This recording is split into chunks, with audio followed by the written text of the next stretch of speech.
Getty Images. Ryan Seacrest. I do not take things for granted. Every day I am living my childhood dream because of the efforts of so many other people. I do my best to show and express my gratitude to my co-hosts, producers, guests, audiences, executives, partners and fans for the privilege of their collaboration and participation, and for the unwavering support of my loved ones and team. In November, I received a letter from a lawyer representing a former show stylist. She claimed that I mistreated her more than a decade ago when we worked together. This arrived during an unprecedented public reckoning by women in our industry and beyond, courageously coming forward to share their stories, many of them heartbreaking. These women sought to bring attention to the systemic gender inequality that has occurred for decades. I was, and am, amazed at their bravery. To have my workplace conduct questioned was gut-wrenching.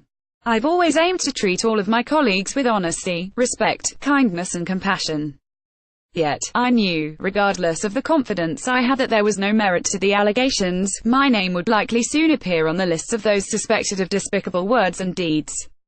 The pressures of our overflowing news feeds would insist on it. I absolutely want to be part of the change, the progress, that is coming.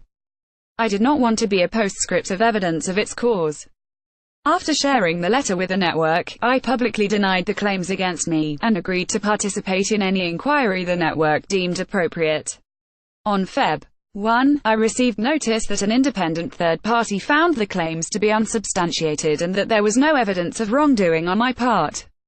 Most of us agree that the presumption of innocence is an important standard.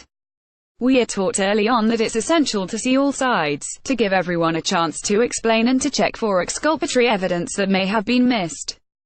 At a time when improper interactions between men and women, particularly in the workplace, are part of a national conversation, we must find a way to ensure that everyone, the public, private and public institutions, accusers and alleged accused, is given the opportunity for a swift and fair review.